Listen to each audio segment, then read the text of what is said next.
ورحمة الله وبركاته. الحمد لله نحمده ونستعينه ونستغفره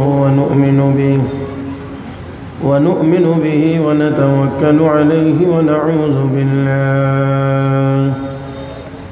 ونعوذ بالله من شرور أنفسنا ومن سيئات أعمالنا. من يهده الله فلا مضل له ومن يضلله فلا هادي له، ونشهد أن لا إله إلا الله وحده لا شريك له، ونشهد أن سيدنا وسندنا وحبيبنا ومولانا محمدا عبده ورسوله الذي أرسله بالحق بشيرا ونذيرا وداعيا إلى الله بإذنه وسراجا منيرا. صلى الله تعالى عليه وعلى آله وأصحابه وبارك وسلم تسليما كثيرا. أما بعد، فأعوذ بالله من الشيطان الرجيم. بسم الله الرحمن الرحيم.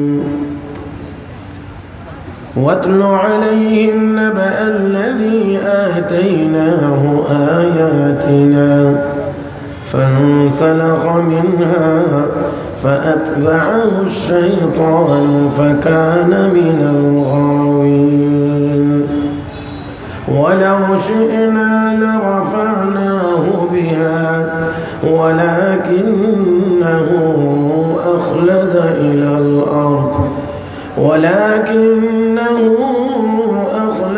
إلى الأرض واتبع هواه فمثله كمثل الكلب إن تحمل عليه يلهث أو تتركه يلهث.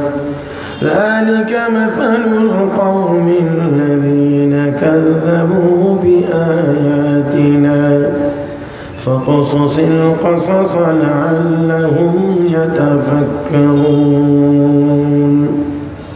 قال رسول الله صلى الله عليه وسلم: حب الدنيا رأس كل خطيئة.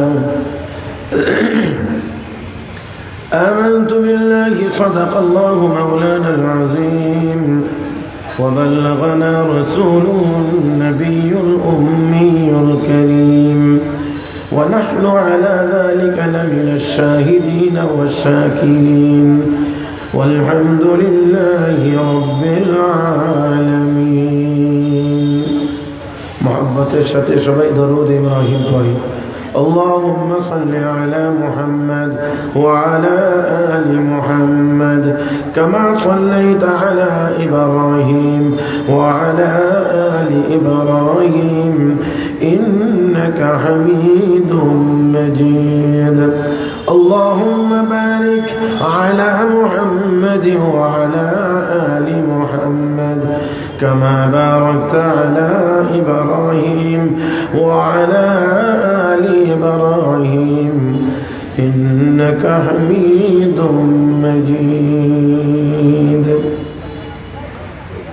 شيخ الحديث আল্লামা সাদিকুর রহমান শ্রীমঙ্গলী হুজুর রহমতুল্লাহ আলাইহি স্মৃতি বিজড়িত ঐতিহ্যবাহী দ্বীনি শিক্ষা প্রতিষ্ঠান জামিয়া মুহাম্মাদিয়া আরবিয়া বিশ্বনাথ সিলেটের উদ্যোগে আয়োজিত আজকের এই মোবারক মাহফিলের চলমান অধিবেশনের মুহতারাম সভাপতি দামাত বারাকাতুহুল আলিয়া, উপস্থিত হযরত উলামায়ে কেরাম, সমবেত দিনদার ইমানদার মুসলমান ভাইরা, পর্দার আড়ালে অবস্থানরত শ্রদ্ধেয় সম্মানিত মা ও বোনেরা, রব্বে করিমের দরবারে শুকরিয়া আদায় করছি যিনি আমাদেরকে দয়া করে মায়া করে আজকের এই মোবারক মজলিসে মোবারক ব্যক্তিদের সামনে মোবারক কিছু কথা বলবার এবং শুনবার জন্যে মোবারক সময়ে আমাদেরকে একত্রিত হয়ে বসার তৌফিক দান করেছেন।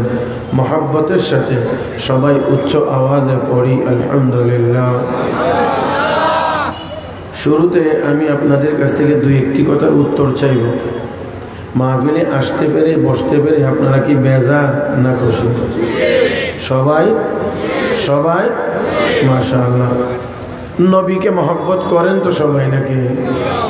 নবীকে সবাই মহব্বত করেন? শয়তানরে কিছু কিছু করেন? হ্যাঁ, শয়তানরে কিছু কিছু করেন? একটুও না?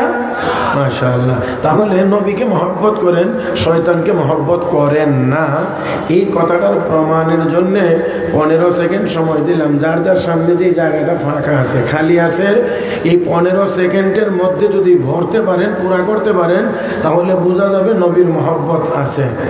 এবার দেখা যায়, আমি দোয়া করি আল্লাহ যেন এই 15 সেকেন্ডের ভিতরেই সবাইকে সামনের জায়গা পুরা করে বসার তৌফিক দান করেন। আর এই দিক দিয়ে আপনারা যারা একেবারে বর্ডার এলাকায় বসছেন, এটা তো রাস্তা, মানে আপনি যদি এখানে পথ বন্ধ করেন তো বাকিরা যাবে কোথায়? কিভাবে যাবে? আল্লাহর হস্তে এই জায়গাটা ছাড়েন, এই জায়গাটা ছাড়েন। মুরব্বী বাবাজির আপনাদের কাছে অনুরোধ করছি বিনয়ের সাথে, এই জায়গাটা ছাড়েন। হুজুর ওই দিক দিয়ে একটু পথ করে দিলে ভালো হইতো, বেশি ওই সাইডটা দিয়ে, কারণ এসব এখান থেকে আসা যাওয়া একটু ঝামেলাই হবে। এই জন্য ওই কোনাটা দিয়ে একটা রাস্তা করার ব্যবস্থা করলে ভালো হবে, তাতে এই দিক দিয়ে ঢুকতে পারবে। এই দিক দিয়ে আসলে মনোযোগেরও কিছুটা জি। মাশাআল্লাহ মাশাআল্লাহ। এবার দয়া করে আলহামদুলিল্লাহ বসা সুন্দর হয়েছে। সবাই একটু সোজা হয়ে আমার দিকে তাকান, একটু দয়া করে সোজা হন, একটু সোজা হন। সন্ধ্যা রাত্রি কেমন জানি কাজ কোদ বাঁকা তেরা এগুলো কেন? একটু দয়া করে একটু সোজা হন। আমি তো সোজা হয়েই টাকা লাগে, বাঁকা হইতেই পারি না। আমি আপনাদের কাছে শুধু দোয়া চাই, দোয়া। আজকে মাহফিলে না আসলে ইনশাআল্লাহ কোনো মুআখাজা হইতো না, কিন্তু তারপরেও আপনাদের দোয়ার প্রত্যাশা। আর মোহতামিম সাহেব হুজুর দামাত বারাকাতুহুম মাদ্রাসার সাথে মহব্বত, ব্যক্তিগত মহব্বতের যেই ফিরিস্তি শুনাইছে, এখানে তো না মরা পর্যন্ত মাহফিল মিস করার কোনো সুযোগ নেই। কথা বুঝছেন না মনে হয় আপনারা? একমাত্র যদি মারা যায় তাহলে হয়তো বলা যাবে যে আমি মরছি, আসতে পারবো না, আর না হইলে আর মিস করার কোনো সুযোগ নাই। তো যাক, আপনাদের খেদমতে আল্লাহ হাজির করে দিয়েছেন। আমি এই একেবারে নিচ থেকে নিয়ে এই পর্যন্ত ব্যথায় আক্রান্ত, ঔষধ খাইছি, কিন্তু তারপরে যতটুকু মানে ব্যথা নিয়ন্ত্রণে বা কমার কথা ছিল এখনো পর্যন্ত সেটা কমছে না। সাথে তাপ, আপনারা যেটা বলেন জ্বরও আছে। মিলায়া আপনারা যদি দোয়া করেন তাহলে অবশ্যই আমি বিশ্বাস করি আমার আল্লাহ সুস্থ করে দিতে বেশি সময় লাগে না। কথা কন, কথা কন, কথা কন। আমার আল্লাহর বেশি সময় লাগে না। মুহতারাম হাজিরিন, আল্লাহ চাইলে ভালোও করতে পারেন, আল্লাহ চাইলে মুহূর্তের ভিতরে মন্দও করতে পারেন। তো আপনারা যারা কোরআন ও হাদিসের কথা শুনবার আগ্রহ নিয়ে মাঠে এসেছেন, আমি বিশ্বাস করি এখানে আল্লাহওয়ালা মানুষ আছেন। আপনাদের কাছে দোয়া চাই, আপনাদের কাছে দোয়া চাই আল্লাহ যেন কিছু কথা বলবার মতো শারীরিক সুস্থতা দান করেন। আমার সাথে মাঝে মাঝে একটু কথা বলতে হবে, পারবেন তো ইনশাআল্লাহ? আমি আপনাদের কাছে আবারও বলছি কিছু কথা বলতে হবে, তবে কথাগুলো যদি গুনাহের না হয়ে সওয়াবের হয় তাহলে কি একটু জোরে বলতে পারবেন না? এখন তো আর কোনো বাধা নাই,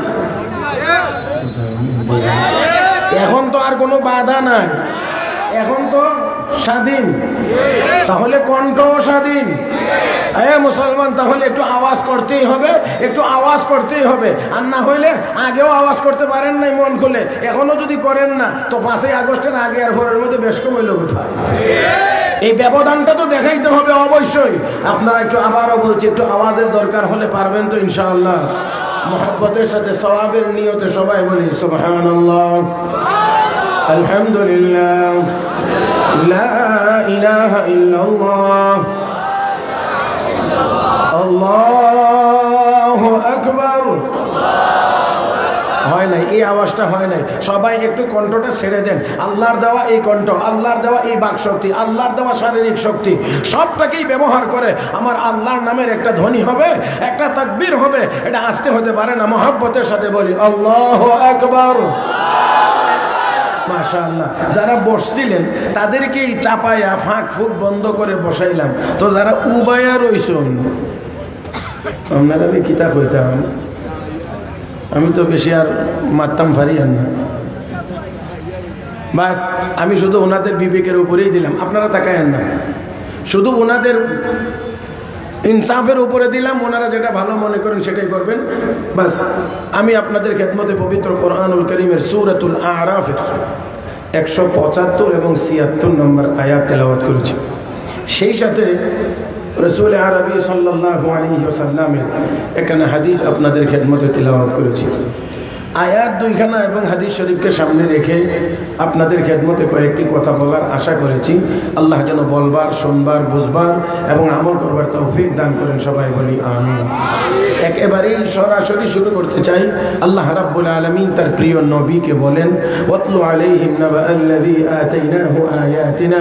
হাবিব, আপনি ওই ব্যক্তির কথা আপনার উম্মতের সামনে বর্ণনা করেন যাকে আমি আল্লাহ আমার কুদরতের বিশেষ নিদর্শন দান করেছিলাম। আল্লাহ রাব্বুল আলামিন বলছেন ওই ব্যক্তির কথা আপনি আপনার উম্মতকে শোনান যাকে আমি আল্লাহ আমার কুদরতের নিদর্শন দিয়েছিলাম। মুফাসসিরিনে কেরাম লেখেন এই লোকটাকে আল্লাহ রাব্বুল আলামিন কুদরতের বিশেষ নিদর্শন দিয়েছেন, মানে আল্লাহ রাব্বুল আলামিন তাকে ইসমে আজম শিক্ষা দিয়েছিলেন, যেই ইসমে আজম পড়ে যেই দোয়া সে করত সেই দোয়াই আল্লাহর দরবারে কবুল হইত। আপনাদের কাছে কি মনে হয় লোকটা খুব সাধারণ মানুষ? একেবারে আমার দিকে তাকায় শুনবেন। আমার কষ্ট হচ্ছে যদিও, তারপরেও আমি আপনাদের চেহারার দিকে তাকিয়ে কথাগুলো বলার চেষ্টা করছি। আপনারাও দয়া করে আমার দিকে তাকিয়ে শুনবেন, একটু জবাব দেবেন। মুস্তাজাবুদ দাওয়াত ওলি ছিল, যেই দোয়া করত সেই দোয়াই কবুল হইত। তাহলে সাধারণ মানুষ না, খুব বড় মাপের ওলি। এই ব্যক্তিটা কে, তার বাড়ি কোথায়, কোন সময় এসে দুনিয়াতে ছিল, খুব সংক্ষেপেই বলছি। মুফাসসিরিনে কেরাম লিখেছেন, অধিকাংশ মুফাসসিরিনে কেরামের মত হলো এই লোকটার নাম হলো বালাম। তার বাবার নাম ছিল বাউরা, এই জন্যে তাকে বলা হয় বালাম ইবনে বাউরা, বাউরার ছেলে বালাম। বাড়ি বাইতুল মুকাদ্দাসের আশেপাশে। সময়টা ছিল মুসা আলাইহিস সালাতু ওয়াস সালামের সময়। মোটামুটি ভাবে এতটুকু জানা থাকলে বা খেয়াল থাকলেই হবে, মুসা আলাইহিস সালাম যেই জামানাতে ছিলেন সেই জামানাতেই বালাম ইবনে বাউরা ছিল। মুসা আলাইহিস সালাতু ওয়াস সালামকে আল্লাহ রাব্বুল আলামিন কিছু মুজিজা দান করেছিলেন। এর মধ্যে একটা মুজিজা তো সবাই আমরা জানি, একেবারে কমন, হাতে লাঠি। এটা হাতের থাকলে লাঠি মাটিতে ছেড়ে দিলে হয়ে যেত সাপ, এটা আমরা সবাই জানি। এটা আমার এখানে খুব বড় করে বলার কোনো কথা না। মুসা আলাইহিস সালামের হাতে এটা দীর্ঘদিন পর্যন্ত শুধু লাঠি, শুধু লাঠি, শুধু লাঠি, শুধু লাঠি, শুধু লাঠিই ছিল। এখানে আর কোনো কিছুই ছিল না। আল্লাহ রাব্বুল আলামিন একদিন জিজ্ঞেস করেন, ও মুসা তোমার ডান হাতে কি? ওমা তিলকা বিয়ামিনিকা ইয়া মুসা, ও মুসা তোমার ডান হাতে কি? কেন আল্লাহ দেখেন না মুসা নবীর ডান হাতে কি? জানেন না? তারপরে জিজ্ঞাসা করার দরকারটা কি? এখানে অনেক কথা আছে, একটা কথা শুধু বলছি, হলো মুসা আলাইহিস সালামের দৃষ্টি আকর্ষণ করা হলো এখানে মূল উদ্দেশ্য। ও মুসা তুমি তো এতদিন পর্যন্ত এটাকে লাঠি হিসেবে ব্যবহার করেছো। আল্লাহ জানার পরও জিজ্ঞেস করেন মুসা তোমার ডান হাতে কি? মুসা নবীও যা বিবরণ দিয়েছেন পুরা বিবরণটাই দিয়েছেন লাঠির উপরে। هي عصاي أتوكل عليها وأهش بها على غنمي ولي فيها مآرب أخرى। আল্লাহ এটা আমার লাঠি, টেক দিয়ে হাঁটি, গাছ থেকে পাতা পেরে ছাগল রে খাওয়াই, আরো অন্যান্য কাম করি। মানে যার উত্তর দিয়েছেন সব লাঠি কেন্দ্রিক উত্তর দিয়েছেন। কারণ মুসা আলাইহিস সালাম আগে থেকে জানেন যে আগাগোড়া সবটা লাঠি। তো আল্লাহ কয়ে যাও ঠিক আছে, আমিও জানি তোমার হাতে লাঠি, তুমিও জানো লাঠি, তারপরও জিজ্ঞেস করে তোমার জবান থেকে কিছু শুনলাম পুরা বিবরণটা লাঠির উপরে। ঠিক আছে মুসা, তাহলে এবার আলকিহা ইয়া মুসা, ও মুসা তুমি এবার লাঠিটা জমিনে রাখো। ফালকাহা, পয়গম্বর মুসা আলাইহিস সালাম রাখলেন। ফাইদা হিয়া হাইয়াতুন তাসআ, এবার বিশাল সাপ হয়ে দৌড়াইতে শুরু করছে। এখন আল্লাহ কয় মুসা আলাইহিস সালামের হালত তো আল্লাহ জানেন কি অবস্থা। আল্লাহ কয় খুযহা ওয়ালা তাখাফ, পয়গম্বর আবার এটাকে ধরো, ভয় পায় না। ভয় পায় না কথাটা বলার দ্বারাই বোঝা যায় মুসা আলাইহিস সালাম ভয় পাইতেছেন, যার কারণে আল্লাহ বলছেন ধরো, ভয় পেও না। মুসা আলাইহিস সালাম আল্লাহর নির্দেশ মোতাবেক আবার ধরছেন, ধরা মাত্রই দেখে লাঠি। তার মানে আল্লাহ বুঝিয়ে দিলেন পয়গম্বর এতদিন শুধু লাঠি ছিল, এখন আর এটা শুধু লাঠি না, এটা এখন থেকে তোমার একটা বিশাল বড় অস্ত্র, হাতে থাকবে তো লাঠি, ছেড়ে দেবা তো সাপ, শত্রুর মোকাবেলা করবে। মুহতারাম হাজিরিন, শুধুমাত্র তা না, শুধুমাত্র তা না, মুসা আলাইহিস সালাম শুয়ে থাকতেন, লাঠিটা মাথার কাছে থাকতো। জালেমরা মনে করতো এই সুযোগ, ঘুমন্ত মানুষ, শোয়া মানুষকে হত্যা করা অতি সহজ, এই জন্য তারা মারবার জন্য আসতো। আস্তে আস্তে আস্তে আস্তে যখন সীমানার ভিতরে আসতো, রেঞ্জের ভিতরে, তখন ওই লাঠিটা অটোমেটিক সাফ হয়ে যেত। আল্লাহু আকবার, একটু জোরে করেন, আর একটু মহব্বতে বলেন। আল্লামা রুমি রহমাতুল্লাহি আলাইহি বলেন, হে দুনিয়ার মানুষ, ও আমার নবীর শত্রুরা, নাস্তিকেরা, ব্লগারেরা, শোনো, মুসা নবী ঘুমন্ত, মুসা নবীর মুজিজা জাগ্রত। আস্তে আপনারা মানে সাইজ করতে করতে আমি ওই বেসাইজ হয়ে যেতে গেছি। মুসা নবী ঘুমন্ত, মুসা নবীর মুজিজা জাগ্রত। মুসা আলাইহিস সালামের পক্ষে মুজিজা জাগ্রত থেকে শত্রুর মোকাবেলা করে আমাদের নবীও রওজায়ে আতহারে ঘুমন্ত। নবীর অন্যতম মুজিজা কাসরাতে উমাম, অধিক পরিমাণ উম্মত মুসলমান সবসময় নবীর শত্রুদের মোকাবেলায় জাগ্রত। আমার ভাইরা, আমার বন্ধুরা, কথা তো একেবারেই পরিষ্কার, সবাই আমরা জানি এই বাংলাদেশ সাম্প্রদায়িক সম্প্রীতির উজ্জ্বল নমুনা। হইছে না? হ্যাঁ, মুসলমান মিয়ানমারে বৌদ্ধরা মুসলমান মেরে বুঝাইয়া দিয়েছে তারা সাম্প্রদায়িক সম্প্রীতি বুঝে না। কথা কয় না রে, কথা কয় না। ফিলিস্তিনের নিরীহ মুসলমানদেরকে হত্যা করে ইহুদিরা প্রমাণ করেছে তারাও সাম্প্রদায়িক সম্প্রীতি বুঝে না। আমার বন্ধুরা ভারতে মুসলমানদেরকে নির্বিচারে হত্যার মাধ্যমে প্রমাণ করেছে তারাও সাম্প্রদায়িক সম্প্রীতি বুঝে না। আমার বাংলাদেশে রোজাও চলে, পূজাও চলে, কোনো অসুবিধা হয় না। আমরা প্রমাণ করেছি সাম্প্রদায়িক সম্প্রীতি বুঝলে একমাত্র মুসলমানেরা বুঝে।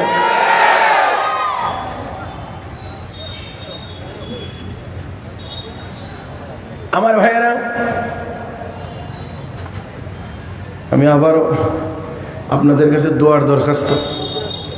আপনারা হয়তো আমার নড়াচড়া থেকে কিছুটা টের পাইতেছেন, তারপরও আমি চেষ্টা করছি যে কোনোভাবেই এই সময়টা যেন অন্তত শেষ করতে পারি। মুহতারাম হাজিরিন, তো নবী ঘুমন্ত, নবীর উম্মত, আপনারাও ঘুমন্ত। কথা কয় না, কথা কয় না, কথা কয় না। এই আমরা ঘুমন্ত না, আমরা ঘুমন্ত থাকতে পারি না।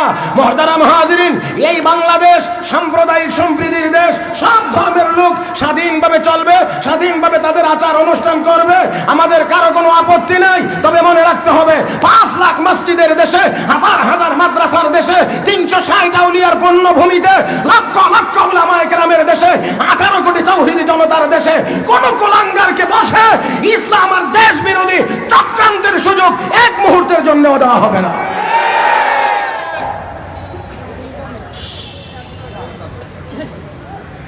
আল্লাহ আমাদের সবাইকে সেই হিম্মত, সেই সাহস, সেই ঈমানি শক্তি দান করুন।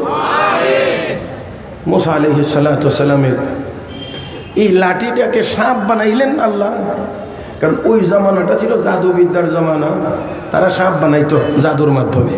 তো আল্লাহর নবীকে সমকালীন অবস্থার সাথে মিলাইয়াই শক্তিশালী পাওয়ারফুল মুজিজা দান করেন। আমরা নবীর সময়টা ছিল সাহিত্যিকতা চর্চার সময়, এই জন্য আল্লাহর নবীকে সবচেয়ে বড় মুজিজা আল্লাহ দিয়েছেন সাহিত্যিকতা পূর্ণ কোরআন, যার এক লাইনের মোকাবেলা করার ক্ষমতা দুনিয়ার কোনো সাহিত্যিকের হয় না। কয় না, কয় না, কয় না। قل لئن اجتمعت الإنس والجن على أن يأتوا بمثل هذا القرآن لا يأتون بمثله ولو كان بعضهم لبعض ظهيرا এত আসতেনি আল্লাহু আকবার বলবেন। আমার দুর্বল হয়েছেন আজকে না, যেমনি মনে চায় এমনি আপনারা, আমি আর এর চেয়ে বেশি কিছু বলতে পারবো না। আমার ভাইয়েরা, আল্লাহ বলেন একজন আরেকজনের জিন ইনসান সবাই মিলে একে অপরের সহযোগী হইলেও কোরআনের মতো আরেকটি কোরআন বানানোর ক্ষমতা কাহারও? কথা কয় না কাহারও? আল্লাহর কালামের সাথে কোনো দিক থেকে পৃথিবীর কোনো গ্রন্থের তুলনা হবে না, কোনো দিক থেকে। আমি এই দিকগুলো আপনাদের সামনে আজকে উত্থাপন করতে চাচ্ছি, পারবো না, এই জন্য বলছি না। মুহতারাম হাজিরিন, স্বাদ বা মজার দিক থেকে আল্লাহর কোরআনের সাথে অন্য কোনো গ্রন্থের তুলনা হবে না। আমার বন্ধুরা, বিশুদ্ধতার দিক থেকে কোরআনের সাথে অন্য কোনো গ্রন্থের তুলনা হবে না। সংরক্ষণের দিক থেকে কোরআনের সাথে অন্য কোনো গ্রন্থের তুলনা হবে না। অ্যাকশনের দিক থেকে কোরআনের সাথে অন্য কোনো গ্রন্থের তুলনা হবে না। আমার বন্ধুরা, লংজিভিটির দিক থেকে কোরআনের সাথে অন্য কোনো গ্রন্থের তুলনা হবে না। আমার ভাইয়েরা, আজ পর্যন্ত ১৫০০ বছরের ভিতরে যারাই কোরআনের বিরুদ্ধে দাঁড়াইছে, কোরআনের মোকাবেলায় দাঁড়াইছে, কোরআনের এগেনিস্টে দাঁড়াইছে, একজনকেও আমার আল্লাহ ছেড়ে দেন নাই, একটাকেও আল্লাহ আমার ইজ্জত নিয়ে দিতে দেন নাই। আমার আল্লাহ সবগুলোকে বেইজ্জতি করেছেন। এর সর্বশেষ উদাহরণ হলো এই ৫ই আগস্টের পরে এক কোলাঙ্গা যে এই দেশের হাজার হাজার কওমি মাদ্রাসার বিরুদ্ধে উল্টাপাল্টা রিপোর্ট দিয়েছিল, শত শত উলামায়ে কেরামের ইজ্জত সম্মান নষ্টের ষড়যন্ত্র করেছিল, ৭০ লাখ দিয়েও বর্ডার ক্রস করতে পারে নাই। আমার আল্লাহ রাতের অন্ধকারে কলা পাতার বিছানায় তাকে ঘুম পাতায় দিয়েছে। যে নাম বলার দরকার নেই, এই নাম এত বরকতি নাম না যেটা উচ্চারণ করলে খুব ফায়দা হবে। এটা নাম উচ্চারণ করতেও খারাপ লাগে। সে নাকি ছিল বিচারক আর বিচারপতির আচরণ এত খারাপ হয়, আমার মনে হয় শয়তানেও দেখে কিছুটা হাসছে যে এর মতো লোক বিচারক হয়েছে।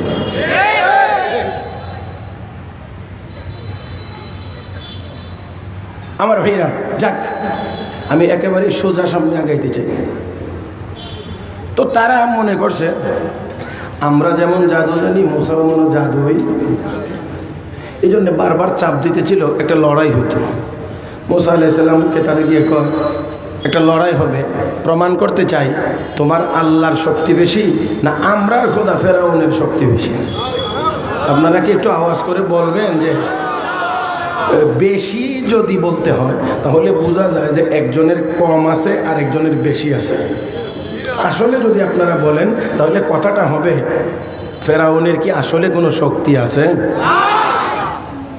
দুনিয়াতে যার কাছে যতটুকু আছে, এই যে হাত নাড়াইতেছি, ঠোঁট নাড়াইতেছি, জবান নাড়াইতেছি, কথা বলতেছি, মাথা নড়তেছে, শরীর নড়তেছে, এটা সব কার দেওয়া ক্ষমতা?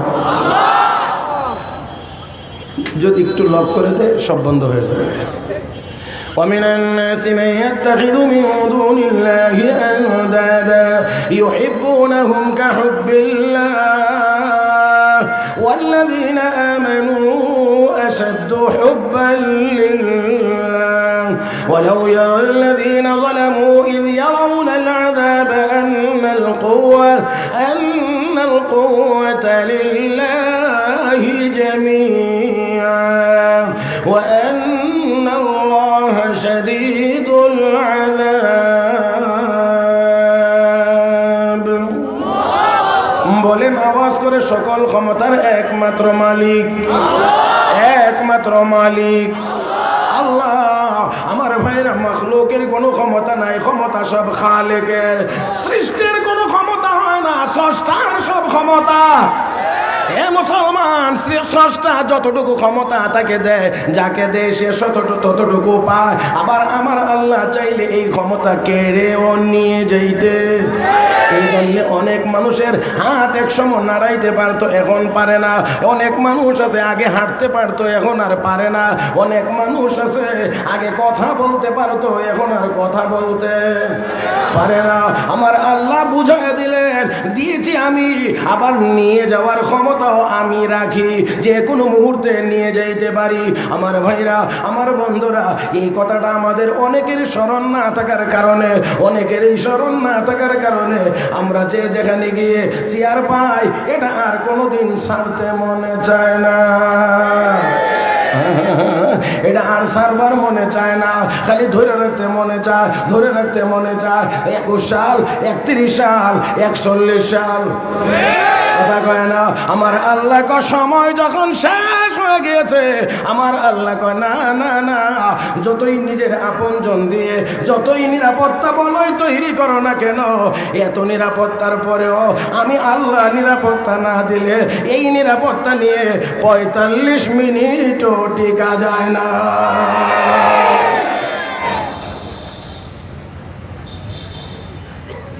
আল্লাহ আমার যদি একটু পানি খাওয়ানোর ব্যবস্থা করে দিত। বাস মহতারাম হাজরিন, মুসা আলাইহিস সালাতু ওয়াস সালামকে গিয়ে কয় তোমার আল্লাহ শক্তি বেশি না আমরার খোদা ফেরাউনের শক্তি বেশি? মুসা আলাইহিস সালাম ভদ্রতার কারণে লড়াইয়ের নামতে রাজি না। আল্লাহকেও পয়গাম্বর, ব্যাপারটা তো তোমার আর তাদের মধ্যে না, ব্যাপারটা তো তারা দাঁড় করাইছে আমার আর ফেরাউনের মধ্যে। আমার শক্তি বেশি না ফেরাউনের শক্তি বেশি? এখানে তুমি পিছাইলে তো আমার কুদরতের কলঙ্ক হয়। বলে দাও লড়াই হবে। মুসা আলাইহিস সালাম বললেন লড়াই হবে। দিন তারিখ ঠিকঠাক করা হয়েছে। ঘটনা বলা আমার উদ্দেশ্য না, সব হয়েছে। ময়দানে 70,000, একদিকে মুসা আলাইহিস সালাম কয়জন? মুসা আলাইহিস সালাম কয়জন? একজন। তো একা একজন, তো যদিও একা, তবে একার সাথে একটি মহাশক্তি আছে। কে? মহব্বতে বলেন কে? আল্লাহ আল্লাহ আল্লাহ আল্লাহ আল্লাহ। মুসা আলাইহিস সালাম একা, 70,000 জাদুঘর শুধু পরাজিত হয়েছে তা না, তারা ময়দানেই কালেমা পড়ে ফাউলকিয়াস সাহারাতু সুজদা ক্বালু আমান্না বিরাব্বি হারুন ওয়া মুসা। মুসা এবং হারুনের রবের উপরে 70,000 একসাথে কালেমা পড়ে মুসলমান। আচ্ছা বলেন দেখি, ময়দানে একা একজন 70,000 শুধু পরাজিত হয়েছে না, দল বদলায় ফেরাউনের দল ছেড়ে মুসা নবীর কাছে কালেমা গ্রহণ করে মুসলমান হয়ে গেছে। এই কথা কি আশেপাশের লোকজন জানার বাকি আছে মনে হয়? হ্যাঁ, মোটেও না। মুসা আলাইহিস সালামকে আল্লাহ নির্দেশ দিলেন বনি ইসরাইলের 6 লাখ মানুষ, 6 লাখ, এদেরকে নিয়ে রাতের অন্ধকারে এই দেশ থেকে হিজরত করেন। মুসা আলাইহিস সালাম সেই মোতাবেক 6 লাখ নিয়ে রওনা করেছে। যাইতে যাইতে নীলনদ, পিছনে ফেরাউনের বাহিনী আবার আসা শুরু হয়ে গেছে।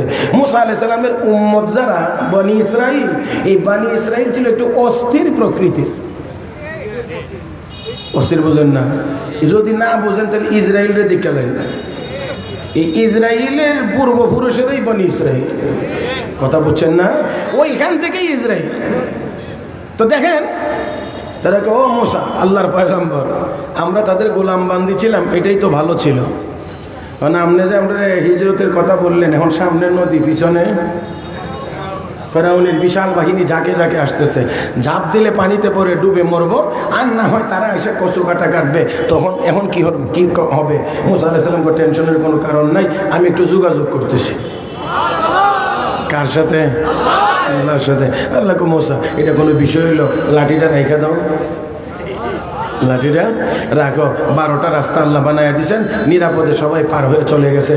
ফেরাউনের দল যখন আসছে, আইসা যখন এটার ভিতরে ঢুকছে, এবার আল্লাহ কো, এই পানি সব ডিরে মাইরা গিলে ফেলো। এটা বুঝেননি আপনারা? মানে একটারও উপরে ভাসানোর দরকার নাই, মারবা তো একে পানির ভিতরেই রেখে দিবা, গিলে ফেলবা। আর বড়টারে একটু ভাসাইয়া দিও, যাতে কিয়ামত পর্যন্ত মানুষ দেখে একটু শিক্ষা নিতে পারে। জুলুমের পরিণতি এমনই হয়।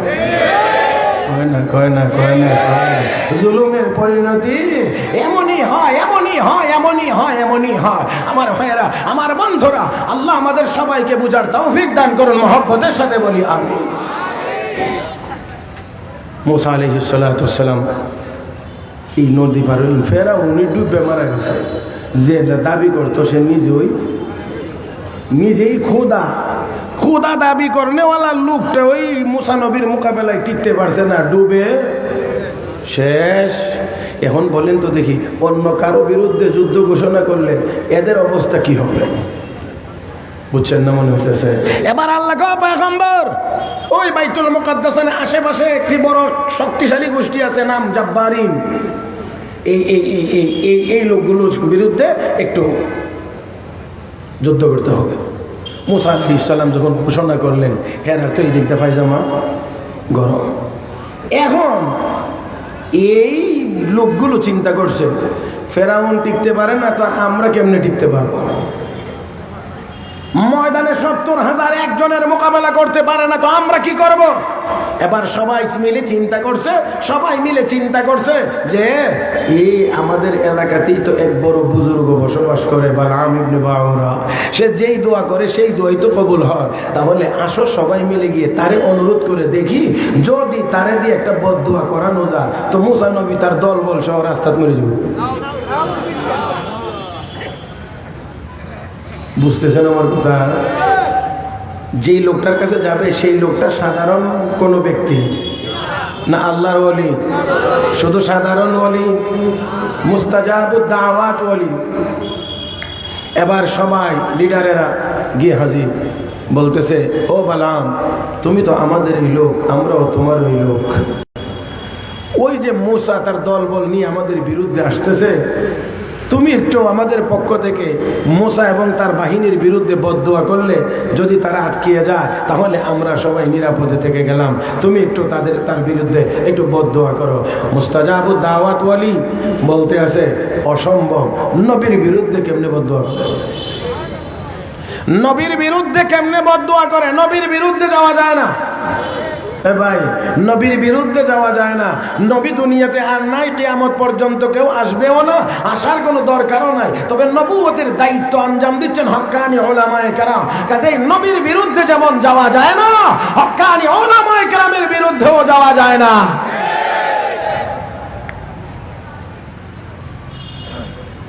বললো আমার পক্ষে সম্ভব না। তো সম্ভব না দেখো চিন্তা ভাবনা করে। এবার বললাম ঠিক আছে তোমরা যাও, আমি একটু উপরে যোগাযোগ করে দেখি সিগন্যাল পাওয়া যায় না। বলেন দেখি, মুসা আলাইহিস সালামকে নবী বানাইছেন কে? জিহাদের নির্দেশ দিয়েছেন কে? ও আল্লাহ। তো এখন ওই আল্লাহর পক্ষ থেকে সিগন্যাল আসবে নাকি? تلك الرسل فضلنا بعضهم على بعض منهم من كلم الله ورفع بعضهم درجات। এই মিনহুম মান কাল্লাম আল্লাহ, এমন নবী আছেন যার সাথে আল্লাহ সরাসরি কথা বলেছেন, তিনি মুসা আলাইহিস সালাম। ওয়া কাল্লামাল্লাহু মুসা তাকলিমা, মুসা আলাইহিস সালামের সাথে আল্লাহ বিশেষভাবে দুনিয়ার জীবনে কথা বলেছেন। সেই মহান পয়গম্বর, তার বিরুদ্ধে বদদোয়া করার সিগন্যাল উপর থেকে আসবে না। এবার লোকজন আবার এসেছে, ও বললাম কি খবর?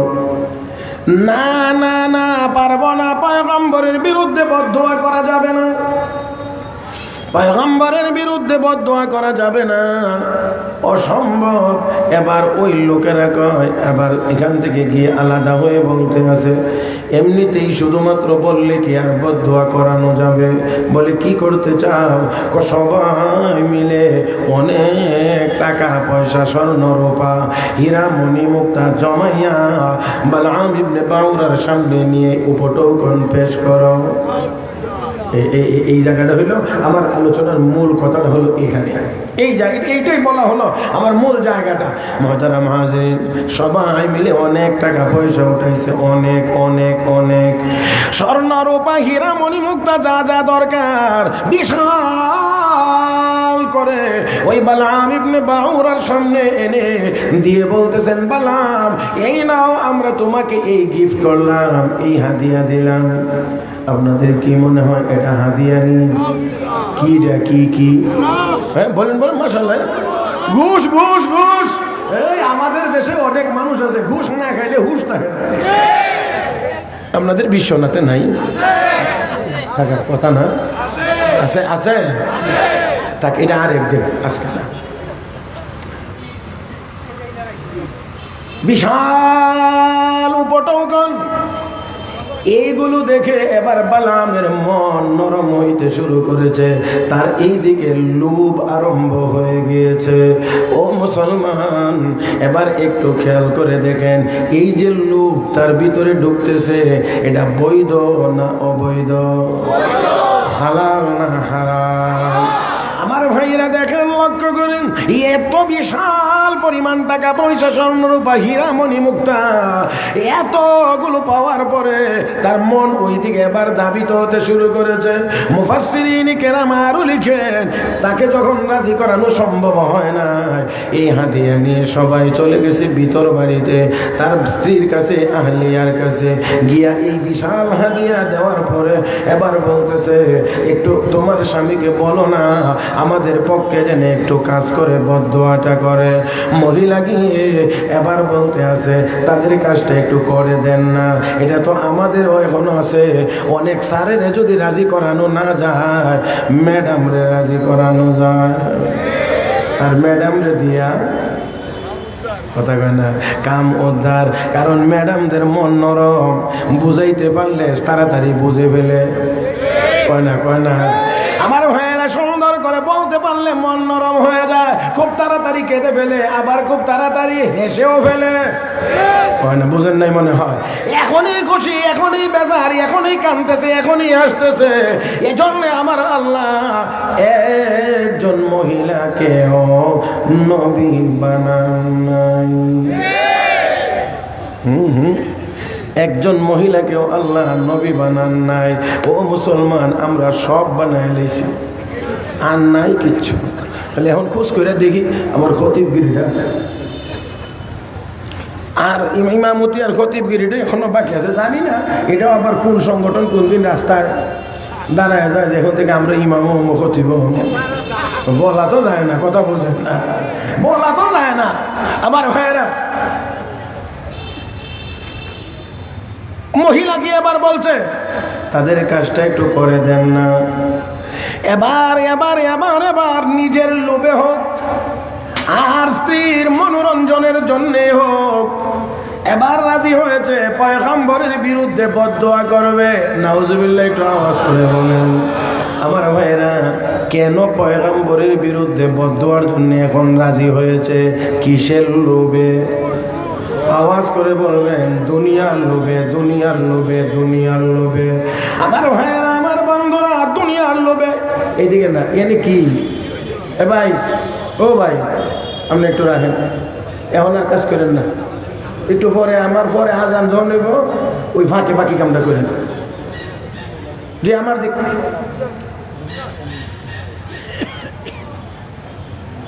কিসের লোভে? কয় না, দুনিয়ার লোভে, দুনিয়ার মহাব্বতে এখন পয়গম্বরের বিরুদ্ধে বদদোয়া করার জন্য রাজি হয়েছে। ও মুসলমান, এখন বদদোয়া করার জন্য ওই লোকগুলোকে নিয়ে পাহাড়ের উপরে যাবে, পাহাড়ে গিয়ে মুসা আলাইহিস সালামের বিরুদ্ধে বদদোয়া করবে। তারা বড় খুশি, বড় খুশি। এই মুহূর্তে মুসা নবী ধ্বংস হয়ে যাবে, বদদোয়া করবে, আর মুসা নবী তার দল বল সহ অবশ্যই ধ্বংস হয়ে যাবে।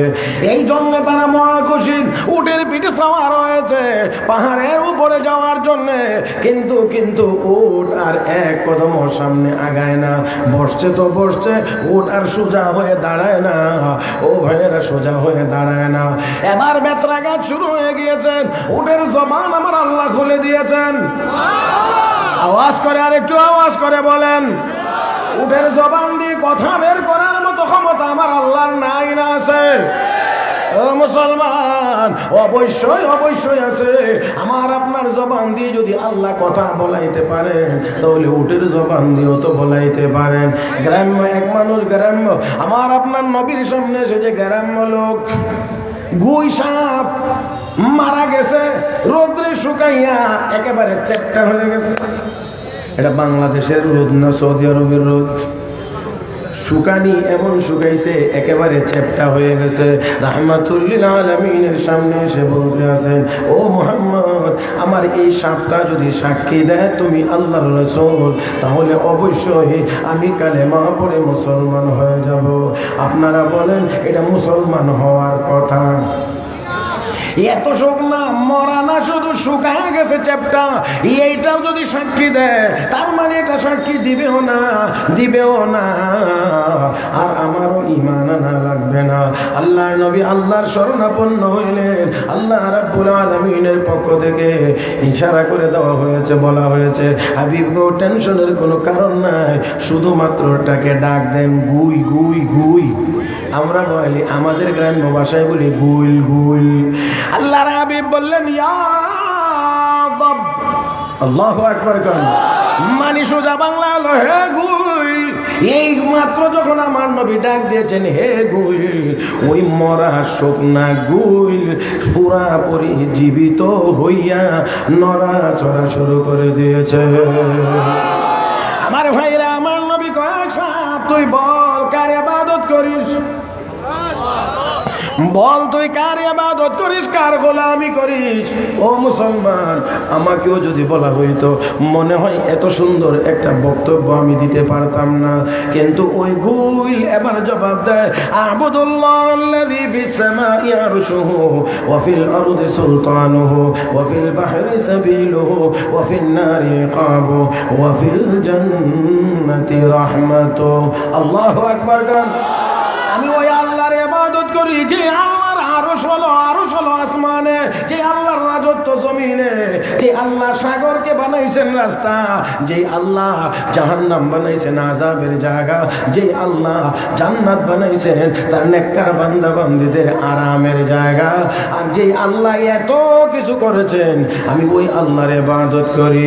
সাপরে, এবার তুই বল আমি কে, আমার কি পরিচয়? সাপ কয়, আশহাদু আন্না মুহাম্মাদান আবদুহু ওয়া রাসূলুহু। সাক্ষ্য দিলাম আপনি অবশ্যই আল্লাহর রাসূল। এবার ওই লোকটা আর দেরি করে নাই, সাথে সাথে কালেমা পড়ে মুসলমান।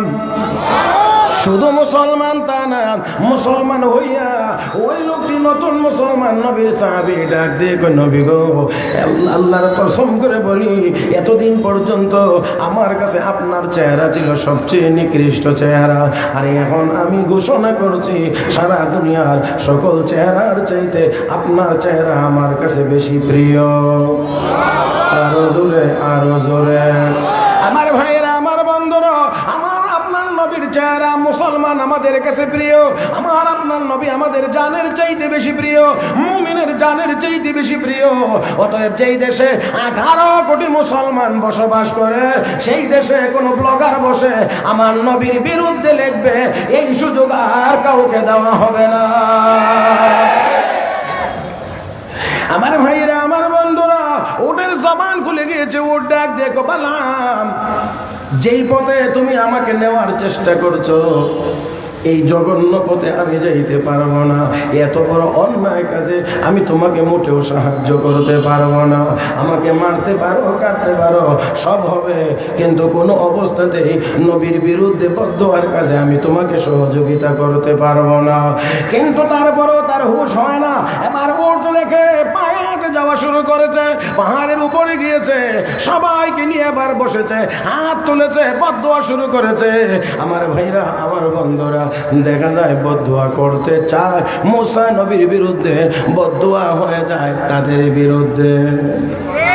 হায় হায় হায়। এ মুসলমান, মহব্বতের সাথে আওয়াজ করে বলেন আল্লাহু আকবার। আমার আল্লাহর কি সেই ক্ষমতা নাই? আমি না আগেই বলেছিলাম, সৃষ্টির কোনো ক্ষমতা নাই, ক্ষমতা স্রষ্টার। সৃষ্টিকে আল্লাহ যতটুকু দেয় সে ততটুকু পায়। আমার আল্লাহ চাইলে স্রষ্টা, আবার চাইলে সৃষ্টির ক্ষমতা রহিত করে দিতে পারেন, স্থগিত করে দিতে পারেন। এখন ওই জালেম বদদোয়া করতে চায় মুসা আলাইহিস সালামের বিরুদ্ধে, কিন্তু মুসা নবীর বিরুদ্ধে বদদোয়া হয় না, তাদের বিরুদ্ধে বদদোয়া উচ্চারণ হয়। এবার তারা কয়, ও মুসা, এত টাকা পয়সা দিয়ে তোমাকে আনলাম, আর আজকে তুমি আমাদের বিরুদ্ধে বদদোয়া শুরু করে দিয়েছো। আমার আল্লাহ, আমার আল্লাহ, আমার আল্লাহ সব ক্ষমতা নিয়ে বসে আছেন, আমাদেরকে একটু একটু করে দিয়ে দেখেন আমরা কি করি, দেখেন আমরা কি করি। এ মুসলমান, জবান তার নিয়ন্ত্রণের বাহিরে। এবার বললাম ডাক দেখো, শোনো, আমার কিছুই করার নাই, আমার কিছুই করার নাই, আমার কিছুই করার নাই। জবান আর আমার কন্ট্রোলে নাই, জবান আর আমার কন্ট্রোলে নাই। হে মুসলমান, আমার আল্লাহ আমার ভিতরে আমার জবান আমার কন্ট্রোলের বাহিরে নিয়ে যাইতে পারেন পারেন। ও মুসলমান, হাসরের দিনও আল্লাহ অনেকের জবান তার কন্ট্রোলের বাহিরে নিয়ে দিবেন। আর তখন জবান বলবে, ইয়াউমা তাশহাদু আলাইহিম আলসিনাতুহুম, জবান তার বিরুদ্ধে সাক্ষী দেবে, জবান তার বিরুদ্ধে সাক্ষী দেবে। ও ভাইয়েরা, বন্ধুরা, আমি আবারও বলছি, আমার আপনার শরীরের অঙ্গ প্রত্যঙ্গগুলো কার দেওয়া? ক্ষমতাটা কার দেওয়া? ই আমানত চন্দে রোজা নজদে মাস, ই আমানত চন্দে রোজা নজদে মাস, দর হাকিকত মালিকে হর শে খুদা। সবগুলো আমার আপনার কাছে আমানত, আমানত, আমানত। ও মুসলমান, প্রকৃত অর্থে মালিক দেরি হইল কেন? বলেন, সবকিছুর প্রকৃত মালিক। বালা, আমি এখন ডাক দিয়ে কত সাহাবাত আননি দুনিয়া ওয়াল আখিরা, আমার দুনিয়া আখিরাত সব চলে গিয়েছে। হায় হায় আমার ভাইরা, আমার বন্ধুরা, শুধুমাত্র তা না, মুফাসসিরিন ইকরাম লেখেন, বালাম ইবনে বাউরার জিহ্বাটা আল্লাহ মুখের ভিতর থেকে বের করে নাভি পর্যন্ত ঝুলায়া দিয়েছেন। চিৎকার মেরে কন্যা নাউযুবিল্লাহ। আমার ভাইরা, পৃথিবীতে মাত্র একটা প্রাণী, নাম তার কুকুর। এই কুকুরের জিহ্বা তার মুখের ভিতরে থাকে না, এটা বাহিরে থাকে, ভিতরে থাকে না। অন্যান্য জীবজন্তু জানোয়ার দেখবেন লেজ দিয়া পিছনে তার ইজ্জতের জায়গাটা ঢেকে রাখে, লেজটা নিচের দিকে থাকে। কিন্তু কুকুরনির সবসময় দেখবেন লেজ। আমার ভাইয়েরা, তাহলে একটা মাত্র প্রাণী কুকুর, যার জবান, যার জিহ্বা মুখের ভিতরে থাকে না, এটা বাহিরে থাকে। আরেকটা হলো সবাই স্বাভাবিকভাবে শ্বাস প্রশ্বাস নেয়, কিন্তু কুকুর সবসময় হাঁপায়। আল্লাহ আস্তে গন্ধি হাঁপায়। আমার আল্লাহ বলেন, ফামাসালুহু কামাসালিল কালব ইন তাহমিল আলাইহি ইয়ালহাস আও তাতরুকুহু ইয়ালহাস। আল্লাহ রাব্বুল আলামিন বলেন, দুনিয়ার মানুষ মর্যাদা দিয়েছিলাম, ওই মুস্তাজাবুদ দাওয়াত ওলির আসন আর মাকাম তাকে দিয়েছিলাম। কয় না মুস্তাজাবুদ দাওয়াত ওলির মর্যাদা মাকাম আমি আল্লাহ তাকে দিয়েছিলাম, কিন্তু দুনিয়ার লোভে পড়ে ওয়ালাকিন্নাহু আখলাদা ইলাল আরদ ওয়াত্তাবা হাওয়া, নিজের মনের পূজারি হয়ে গিয়েছে।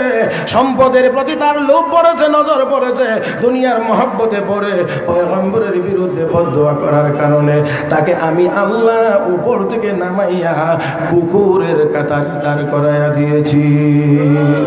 ফামাসালুহু কামাসালিল কালব, আল্লাহ রাব্বুল আলামিন বলেন, তার উদাহরণ হলো কুকুরের ন্যায়। কুকুরের জিহ্বাটা যেমন বাহিরে, তারও জিহ্বাটা বাহিরে। কুকুর যেমন শ্বাস নিতে কষ্ট হয়, একেবারে আমার আল্লাহ বলেন, ইন তাহমিল আলাইহি ইয়ালহাস আও তাতরুকুহু ইয়ালহাস, তাকে যদি কুকুরকে যদি তাড়া করেন তাও সে হাঁপায়, তাড়া না করলেও সে হাঁপায়। আমি আল্লাহ ওই জালেমটাকেও ওই মুস্তাজাবুদ দাওয়ার ওলির আসন থেকে নামাইয়া দুনিয়ার মহব্বতের কারণে আমি আল্লাহ কুকুরের কাতারে নিয়ে ফেলাইছি। আমার ভাইরা, আমার বন্ধুরা, শুধুমাত্র দুনিয়ার মহব্বতের কারণে আমিও বলতে চাই, আমার দেশের একজন এমপি, একজন মন্ত্রী, অবশ্যই তারা দামি, তারা অনেক সম্মানী, কিন্তু তারাও যখন দুনিয়ার পিছনে এমনভাবে পড়ে যায়, নীতি নৈতিকতার কোনো চিন্তা করে না, বস্তার বস্তা টাকা কামাই করে, আমার আল্লাহ কয় তোদেরকেও এমন হালতেই নিয়ে ফেলাইব, জীবনে কোনোদিন সামনে দাঁড়াইয়া প্রকাশ্যে কথা বলতে পারবে না। হায় হায়, এত টাকাওয়ালা, এরপরে ব্যাংক থেকে হাজার হাজার কোটি টাকা লোনের নামে আত্মসাৎ করা লোক দাড়ি সাইচা নৌকা দিয়া পালাইতে গিয়ে অপমানজনক ভাবে ধরা পড়েছে। সুরতই বদলাইছে। আমার মনে হয় এই বেচারা ধরা পড়তো না যদি সাথেরটা না থাকতো। যেই সুরত ধরছিল, সুবহানাল্লাহ, কিরামান কাতিবিন সারা তারে চিনবার কোনো ব্যবস্থা ছিল না। আল্লাহ আল্লাহ আল্লাহ, তার চেয়ে এই এত সম্পদের চেয়ে আমাদের 2টা রুটি আর একটু ডাল ভাজি অনেক ভালো। কথা কয় না, কথা কয় না। 2টা রুটি আর একটু ডাল ভাজি আমাদের জন্য অনেক ভালো। এটা সম্মানের, এটা সম্মানের, এটা সম্মানের। এই অপমানের এত সম্পদের কোনো দরকার নাই। রব্বে কারীম কাফামাসালুহু কামাসালিল কালব, তার উদাহরণ হলো কুকুরের মতো। আমি আল্লাহ তাকে দিয়েছিলাম মুস্তাজাবুদ দাওয়াত ওয়ালিল মাকাম। সে দুনিয়ার পিছনে পড়ার কারণে আমি আল্লাহ তাকে কুকুরের কাতারে নামায়া দিয়েছি। সে আল্লাহ কি এখনো নাই না আছে? হ্যাঁ, আমার আল্লাহ। তাহলে এই নামানির যে রেওয়াজ বা নীতি আমার আল্লাহ, এটা এখনো 2024-এও। এই জন্য হাদিস পড়েছিলাম, রাসূল বলছেন হুব্বুদ দুনিয়া রাসু কুল্লি খাতিয়া। দুনিয়ার মহব্বত সব গুনাহের মূল, দুনিয়ার মহব্বত সব গুনাহের মূল। আজকে আমাদের সমাজে যদি তন্ন তন্ন করে খুঁজেন, তন্ন তন্ন করে খুঁজেন, তাহলে দেখবেন যতগুলো গুনার কাজ হচ্ছে সবগুলো গুনার কাজের মূল হলো দুনিয়ার মহব্বত, দুনিয়ার মহব্বত, দুনিয়ার মহব্বত। মুসলিম শরীফের হাদিস, মেশকাত শরীফ একেবারে 2য় খণ্ড, কিতাবুন নিকাহের একেবারে 1ম পৃষ্ঠা। عن عبد الله بن عمرو رضي الله تعالى عنه قال قال رسول الله صلى الله عليه وسلم الدنيا حلوة خضرة وإن الله مستخلفكم فيها فينظر كيف تعملون فاتقوا الدنيا واتقوا النساء فإن أول فتنة بني إسرائيل كانت في النساء أو كما قال عليه الصلاة والسلام। আল্লাহ নবী বলেন, উম্মত দুনিয়াটা বড় সুমিষ্ট, বড় সবুজ শ্যামল, আকর্ষণীয়। আর এই দুনিয়াতে আল্লাহ তোমাদেরকে প্রেরণ করে পরীক্ষা করেন, যাচাই করবেন কে কি আমল করো। উম্মত রে ফাত্তাকুদ দুনিয়া, অতএব দুনিয়াকে তোমরা ভয় করো, দুনিয়াকে তোমরা ভয় করো। ওয়াত্তাকুন নিসা, মহিলাদেরকেও ভয় করো। এটা আমার কথা না, নবীর কথা। রাগ করলে আমার সাথে না, নবীর সাথে করে। আমার নবী ফাত্তাকুদ দুনিয়া, দুনিয়ার প্রতি ভয় করো। ওয়াত্তাকুন নিসা, মহিলাদেরকেও ভয় করো। ফাইন্না আউওয়ালা ফিতনাতি বনি ইসরাঈলা কানাত ফিন নিসা, বনি ইসরাঈলের জন্য মহিলা ছিল প্রধান ফিতনার কারণ। আমার ভাইরা, এবার ওই জালেমের যখন সব চলে গিয়েছে, এখন আমার তো দুনিয়াও নাই, আখিরাতও নাই। একটা ফর্মুলা দিয়ে দেই আমার ভাইরা, দুনিয়ার পিছনে যদি কেউ পড়ে তাহলে সে ভয়ঙ্কর হয়ে ওঠে, ভয়ঙ্কর, ভয়ঙ্কর। আমাকেও কথা কয় না, জোরে কোন ভয়ঙ্কর। আপনারা বলেন দেখি, ডাকাত কেন ডাকাতি করে? ডাকাতি করে দুনিয়ার সম্পদের লোভে। এই জন্য অস্ত্র নিয়ে আরেকজনের বুকের উপরে ঠেক দিয়ে দে, না হয় মেরে ফেলবো। তাহলে ভয়ঙ্কর, ভয়ঙ্কর, ভয়ঙ্কর। দুনিয়ার লোভ যার ভিতরে থাকবে সে ভয়ঙ্কর হবে। মুহতারাম হাজরিন, এবার দেখো, একটা কাজ করো, বলে কি, তোমাদের ঘরের সুন্দরী মেয়েদেরকে তাদের সামনে ছেড়ে দাও, আকর্ষণীয় করে ছেড়ে দাও। আর বলে দিও, ওই পক্ষ থেকে যদি হাত পাও সামনে বাড়াইতে চায় তাহলে তারা যেন বাধা না দেয়। যারা বুঝবার দূরত্ব বজায় রেখেই বুঝতে হবে। তারা যদি হাত পাও আগাইতে চায় যেন তারা বাধা না দেয়। আর যদি এই গুনাহের কাজে তারা লিপ্ত হয়ে যায় তাহলে তখন তাদের ইমানি স্পিরিট কমে যাবে, তখন তোমরা বিজয়ী হতে পারবে। তারা ছেড়ে দিয়েছে।